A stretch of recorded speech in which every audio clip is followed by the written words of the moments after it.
The Quiet Son. Rene's Journey. Posted by You Craftsman Tales. Part 1. Discovery. The safe's combination clicked into place under Rene's practiced fingers. 3 left, 7 right, 4 left. The old metal door swung open with a familiar creak. Rain pelted against the windows of the farmhouse as thunder rolled across the valley. A perfect backdrop for what would become the most pivotal night of his young life. Tax forms should be in the back left corner, James had said before heading to bed, his voice carrying the same weariness it always did lately. Don't forget to lock up when you're done. Rene nodded, watching his adoptive father shuffle down the hallway, shoulders stooped from years of labor that never seemed to yield enough. At 17, nearly 18, Rene had grown accustomed to shouldering responsibilities that most of his peers couldn't comprehend. As he reached into the safe, his fingers brushed against an unfamiliar manila envelope tucked beneath stacks of insurance policies. Something about it, the thickness, the way it had been deliberately hidden, made him pause. His name was written across the front in faded ink. Inside was a private investigator's report dated 17 years earlier, alongside photographs, legal documents, and a letter addressed to him. "Oh my God," he whispered, staring at a photo of a striking Indian woman with his exact eyes, staring back at him. The report was meticulous. His biological mother, Priya Sharma, had died giving birth to him during what was supposed to be a brief trip to the United States. His father, Vikram Sharma, heir to one of India's largest manufacturing conglomerates, had been abducted the same night, presumed dead until he reappeared in Mumbai 6 months later. With no memory of what had happened or knowledge of his son's survival. For hours, Rene pored over the documents, learning of siblings he never knew existed, of family wealth that seemed impossible. Of a trust fund that had been accumulating interest for 18 years, accessible to him upon his 18th birthday, just 3 weeks away. When the first light of dawn filtered through the curtains, Rene carefully replaced everything except the letter, which he tucked into his pocket. He closed the safe and walked numbly to his workshop behind the house, where half-finished furniture pieces stood as testament to the talent that had supported his adoptive family for years. Part 2. Confrontation. "How long were you planning to keep this from me?" Rene asked quietly at breakfast the next morning, sliding the letter across the table. Cassie's coffee cup froze halfway to her lips. James's newspaper lowered slowly. "Where did you find that?" Cassie asked, her voice barely audible. "In the safe. Where you hid it. Along with everything else about who I really am." James sighed heavily, looking suddenly much older than his 58 years. "We were going to tell you when you turned 18. Were you? Because this report is from 17 years ago. You've had my entire life to tell me. You have to understand, Rene." Cassie leaned forward, her hands trembling slightly. "We were afraid. Your business has been keeping us afloat for years now. The farm hasn't turned a profit in a decade. So you kept me in the dark about my family, about people who have been looking for me, because you needed my carpentry money." The bitter taste of betrayal filled his mouth. "It wasn't just that," James said defensively. "We raised you, fed you, clothed you, loved you when nobody else was there. We're your parents. You're the people who lied to me my entire life," Rene said, standing up. "I'm contacting the lawyer mentioned in these documents today. I turn 18 in 3 weeks. After that, I'm going to India to meet my family." "Rene, please," Cassie's voice cracked. "We need you here. Your father's back isn't what it used to be. The mortgage." "I've been paying that mortgage since I was 15, Rene interrupted. "And he's not my father." The words hung in the air between them, sharp and irretrievable. Update. 2 weeks later. The lawyer's voice was crisp and efficient over the video call. "Mr. Sharma has been notified of your existence and has confirmed via DNA testing that you are indeed his son. He and your siblings are eager to meet you. The trust established in your name currently holds approximately $37 million, which will be accessible to you upon your 18th birthday next week. Rene sat motionless in his workshop, surrounded by the furniture that had defined his existence until now. $37 million. The number seemed impossible. There's one more thing, the lawyer continued. Your father wishes to speak with you directly. He's standing by for a call if you're amenable. 20 minutes later, Rene found himself looking into eyes that matched his own.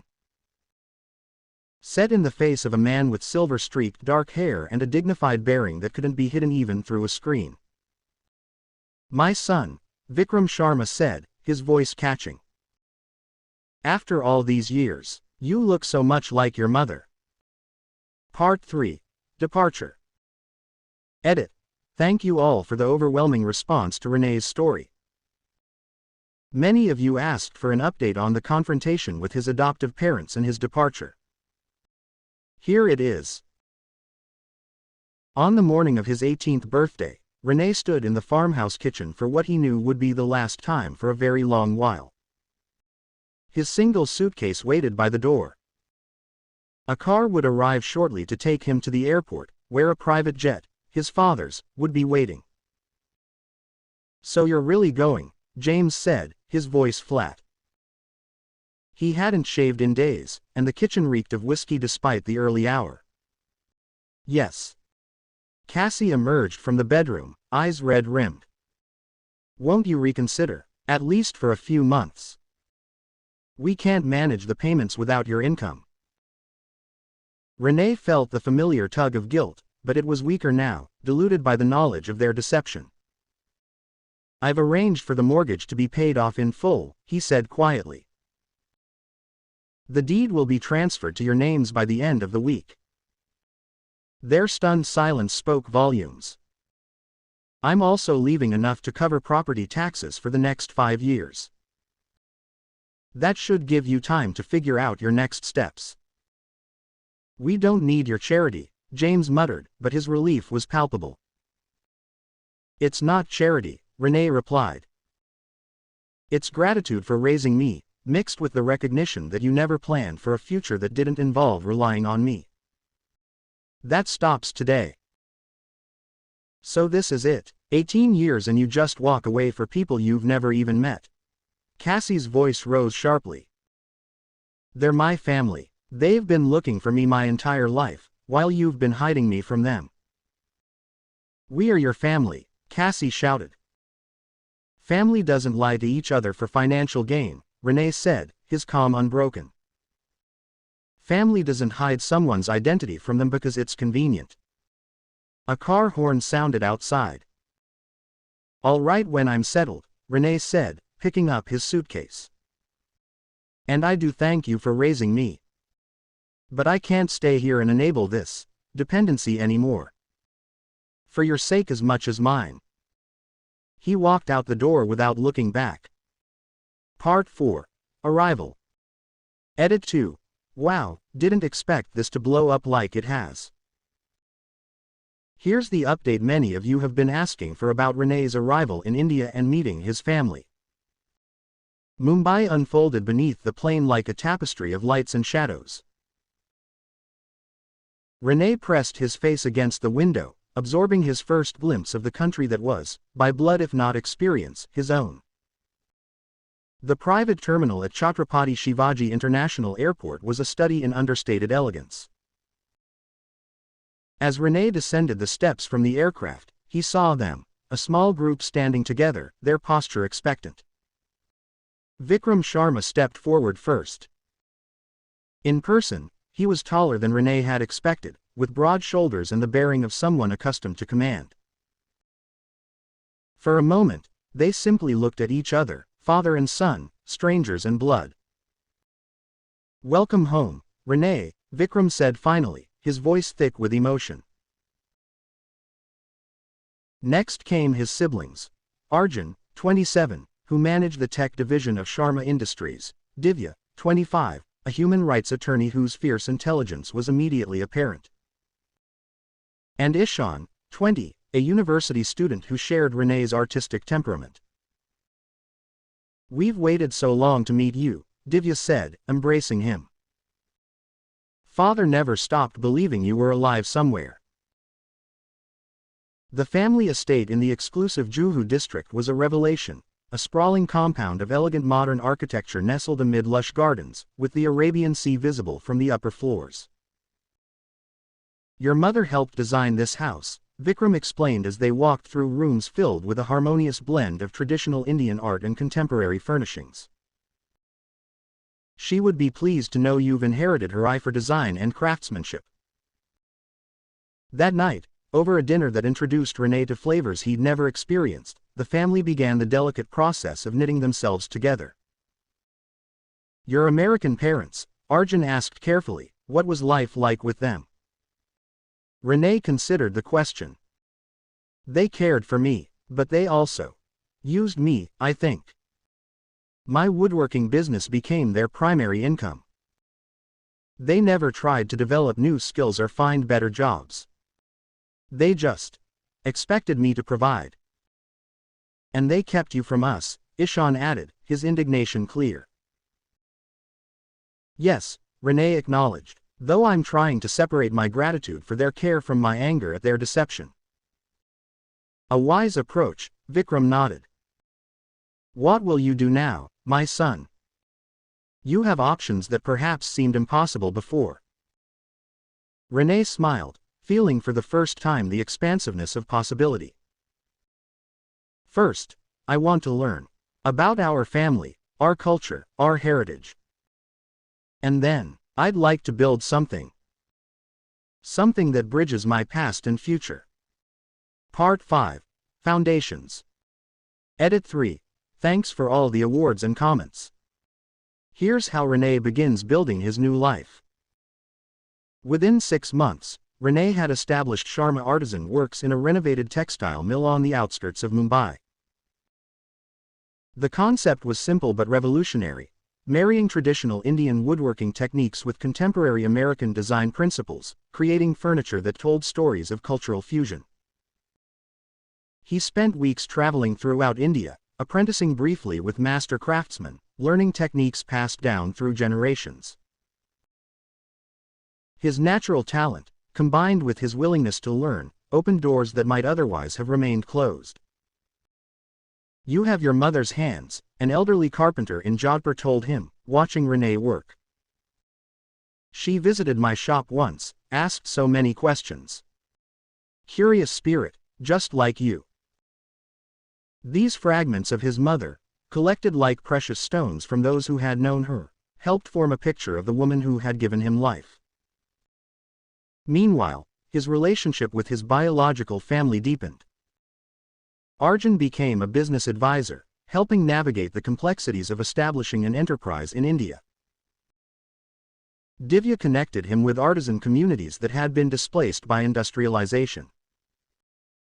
Ishan, who shared Rene's artistic sensibilities, became both collaborator and friend. And Vikram, his father, watched with quiet pride as his long-lost son forged his own path. "You could have simply lived off your trust fund," Vikram observed one evening as they walked through the workshop where dozens of artisans now worked. "That was never an option," Rene replied. "I need to create, to build." His first collection, Convergence, sold out within days of its exhibition in Mumbai. Orders poured in from luxury retailers across Asia, then Europe. By the end of his first year in India, Sharma Artisan Works had expanded to 3 locations and employed over 200 skilled craftspeople, many from marginalized communities. "You've created something remarkable," Divya told him at the opening of the Delhi workshop. "It's not just furniture, it's opportunity." Rene nodded, watching as men and women transformed raw materials into objects of beauty. "It's what I always did, just on a different scale." Part 6. Full Circle. Edit 4. Final update is requested. Here's how things come full circle for Rene. 3 years after leaving the farmhouse in America, Rene stood in his flagship showroom in New York City's Design District.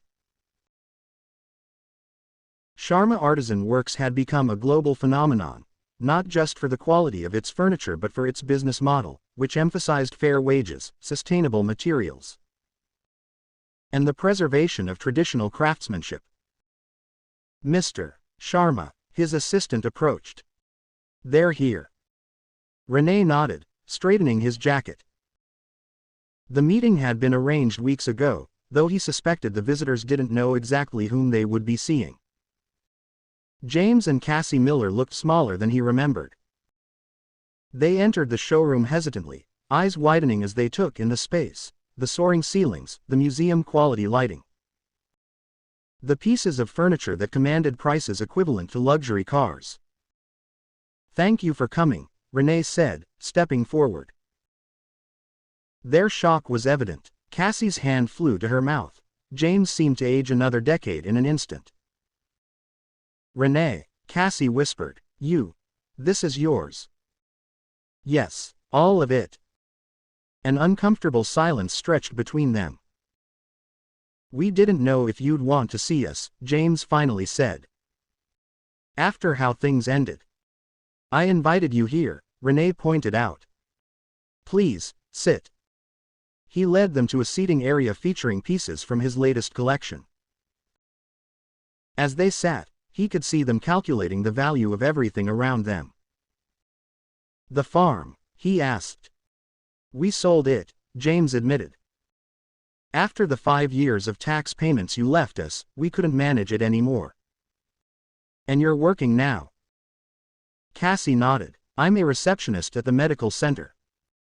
James does maintenance at the high school." "Good," Rene said, meaning it. "That's good. We want you to know," Cassie began, her voice unsteady, "that we're sorry for keeping the truth from you. For depending on you the way we did. It wasn't right," James added, surprisingly humble. "We see that now." Rene studied them, searching for the anger he'd carried for so long. It had faded, replaced by something that wasn't quite forgiveness but wasn't bitterness either. "I have something to show you," he said, standing. He led them through the showroom to a special exhibition space. There, displayed prominently, was the first piece of furniture he'd ever sold, a simple but elegant writing desk he'd crafted at 15. "You kept it," Cassie breathed. "It's where everything started," Rene acknowledged. "I don't regret my years with you. They shaped me, taught me resilience, gave me skills I use every day. What I regret is that you couldn't see beyond your own needs to what was best for all of us." "We were afraid," James said quietly. "Afraid of losing the only good thing in our lives. And in trying to hold on too tightly, you lost it anyway," Rene observed without cruelty. "There's a lesson there for all of us." Later, over lunch, they talked more openly than they ever had during his childhood. He told them about his siblings, about his father, about the mother he would never know except through stories and photographs. They shared news of the town he'd left behind. When it was time for them to leave, Rene walked them to the door. "Will we see you again?" Cassie asked. "Yes," Rene said, surprising himself with the certainty in his voice. "Not often, perhaps, but yes." As they walked away, Rene felt the last weight lift from his shoulders. The quiet son had found his voice, his family, his purpose. The journey that began with a hidden file in an old safe had brought him full circle, not to where he'd started, but to where he was always meant to be. Edit 5. Thanks for all the amazing comments and support for Rene's story. To answer some common questions. 1. Yes, Rene did eventually learn what happened to his father during those 6 months of captivity. That's a story for another post if there's interest. 2. Sharma Artisan Works now has showrooms in 12 countries and employs over 1,500 artisans globally. Each location partners with local craftspeople to incorporate regional techniques and materials. 3. Rene recently established the Priya Sharma Foundation, which provides education and apprenticeship opportunities for young people interested in traditional crafts and modern design. 4. He remains close with his biological family, especially Ishan, who now heads the creative department of Sharma Artisan Works. 5. As for James and Cassie, they visit once a year. The relationship remains complicated but is healing slowly. Some wounds take time, but Rene has discovered that his capacity for compassion grows alongside his success. The quiet sun speaks through his work now, creating beauty that bridges cultures and transforms lives, including his own.